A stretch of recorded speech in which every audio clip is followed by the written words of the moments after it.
Hello everyone, my name is Elvara and welcome to my channel, Silver Official. Today I want to talk about the current situation of Jujutsu Kaisen that I think is really interesting to talk about regarding how this war will be in the future. Because after reading the chapter 222, I was already getting really huge thing that will happen in the future. I think it's a fair thing to say. It's a big war against the strongest curse user, Sukuna, and the strongest sorcerer ever right now, Gojo Satoru. And this battle, I think, will be the best fight in Jujutsu Kaisen period, because at this time, Jujutsu Kaisen is also on its final stage. So this kind of battle that is happening right now is kind of really great. It's really understandable, especially after the unboxing of Gojo Satoru. This change of pace, I think, is really, really good in my opinion, because we're on the final stage, and the thing that makes this battle interesting for me, at least in my opinion, is how Gege Akutami used the time skip. Because from chapter 222, you can see the intention that what Akutami wants to tell from Jujutsu Kaisen at this time. He doesn't really want to take too long to actually deliver us this long-awaited battle that is already being teased since the first chapter of Jujutsu Kaisen. So I think what Gege Akutami does in this situation and using time skip is interesting to see, in my opinion, because the author who really thinks really heavily on what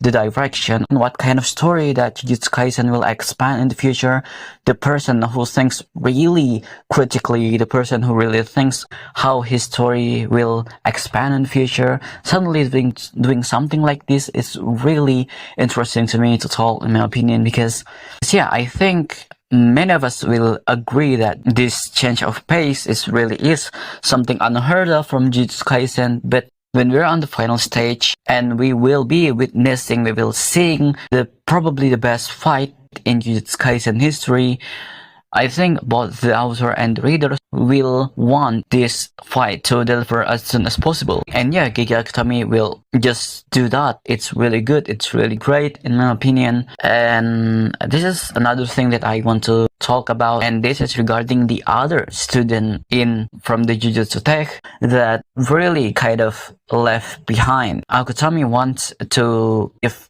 Gojo as big of a spotlight as possible, because this is the strongest versus the strongest, the battle that we've already been waiting since the first chapter. But I don't think Akutami will kind of just neglected the other shamans in this war, in this battle, because I think the students will be having a huge role in their own way, mainly because I think the remaining shamans will fight against Kenjaku, and I think that's a really fair point to make, in my opinion, because on the villain side, the villain doesn't really have much of a member. They got like 3 people, Sukuna, Urome, and Kenjaku. When having Gojo fight against Sukuna one-on-one is really good decision. I think it's really interesting to see that happening in the future. But the remaining 2, Urome and Kenjaku, is really interesting, I think, in my opinion, because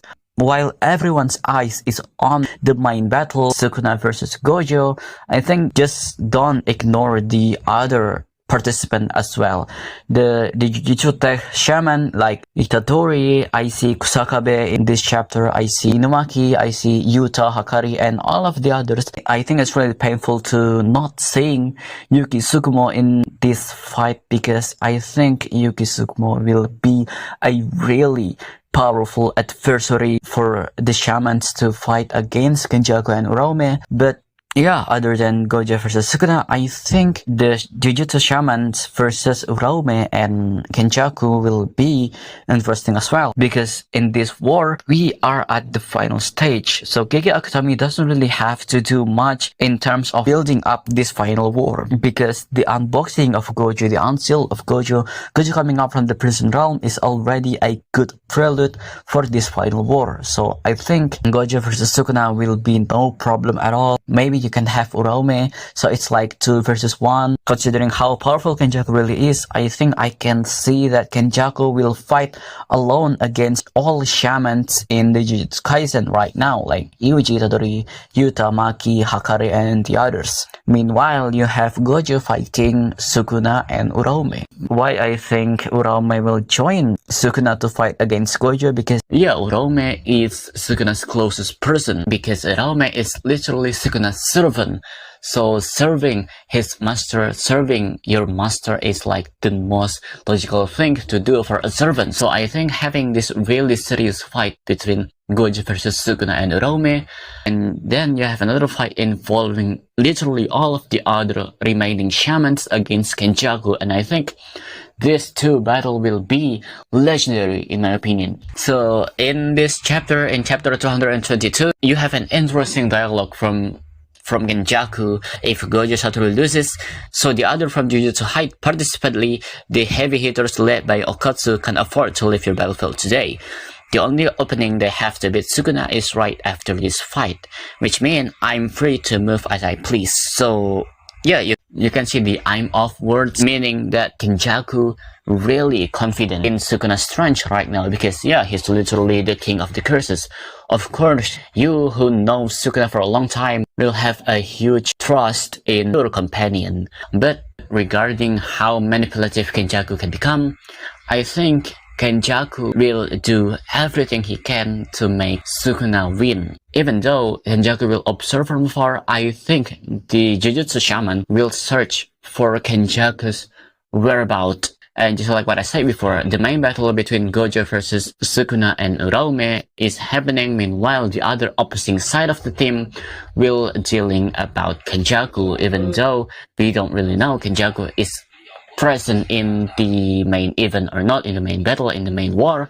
But what I am so sure about is the other opposing side, the shaman from Jujutsu Hide, will literally try their hardest to literally fight Kenjaku. Even though Gojo versus Sukuna and Uraume is like looks like a really personal battle, I can see that the other Jujutsu Shaman, Jujutsu Hike Shaman, will interfere in this really holy fight, meaning that the potential for this war arc is literally unpredictable. And knowing literally how great Gege Akutami in writing the plot twists in his works in Jujutsu Kaisen, you can literally expect everything will be happen in this final fight. Maybe you can have Miguel from the America going towards the Japan to assist the other Jujutsu Hike Shaman. You're having this really huge probability that will happen in this really small but really crucial final war arc,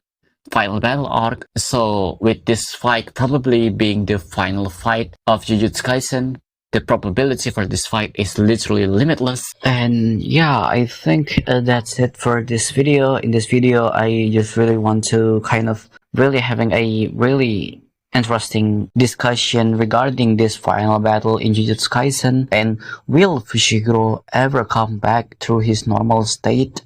I don't think so, but you can hope at least.